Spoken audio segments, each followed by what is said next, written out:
في السريع كده هنعمل كيكة شوكولاتة سهلة وسريعة وبدون مجهود. انزلي بقى بكوباية سكر، والمج ده هنعاير بيه المكونات كلها، وانزلي عليهم كمان ب3 بيضات. المهم تكون مكوناتك كلها بدرجة حرارة الغرفة.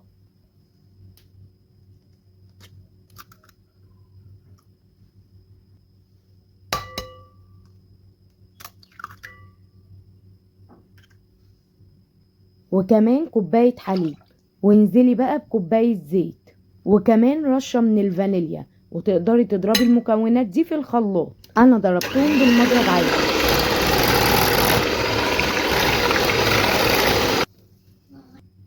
واول بقى ما يفتحوا معاكي هتنزلي بكوبايتين دقيق منخولين، وعليهم كمان 3 معالق من الكاكاو.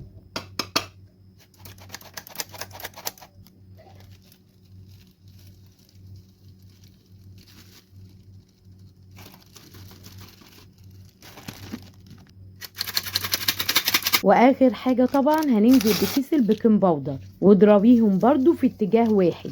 والخطوة دي مش هنقدر نعملها بالخلاط.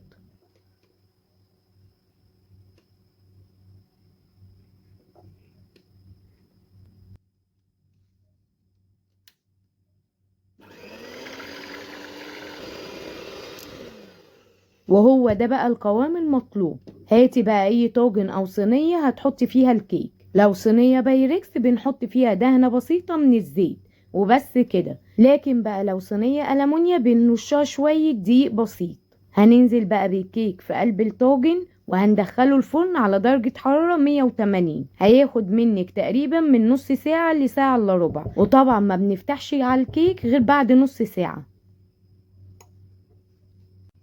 هنعمل بقى صوص الشوكولاتة اللذيذ بتاعنا. هننزل بقالب شوكولاتة 180 جرام، وهنحط عليهم معلقتين كبار من الزيت، وكمان هنسيحهم على حمام بخار. بعد بقى ما سيحناهم انزلي عليهم بتلت كوباية من الحليب، وقلبيهم بقى مع بعض.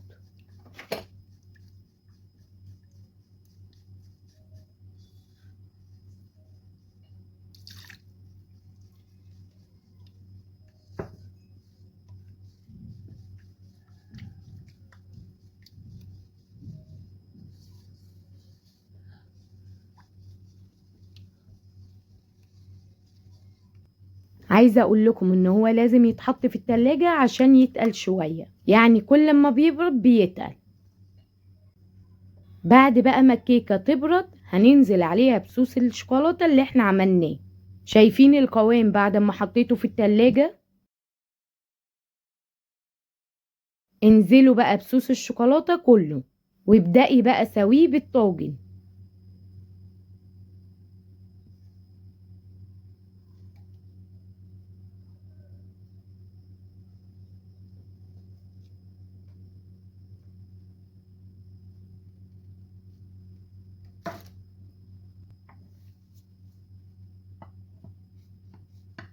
وقطعيه بقى قطع، ودوقي احلى كيك شوكولاتة ممكن تعمليه. انا عايزة اقول لكم ان انتوا ممكن تطلعوا كل قطعة لوحديها وتسقوها شوكولاتة كده تبقى دايبة. ما تنسوش بقى تصلوا على النبي وتكتبوا حاجة في التعليقات تؤجروا عليها.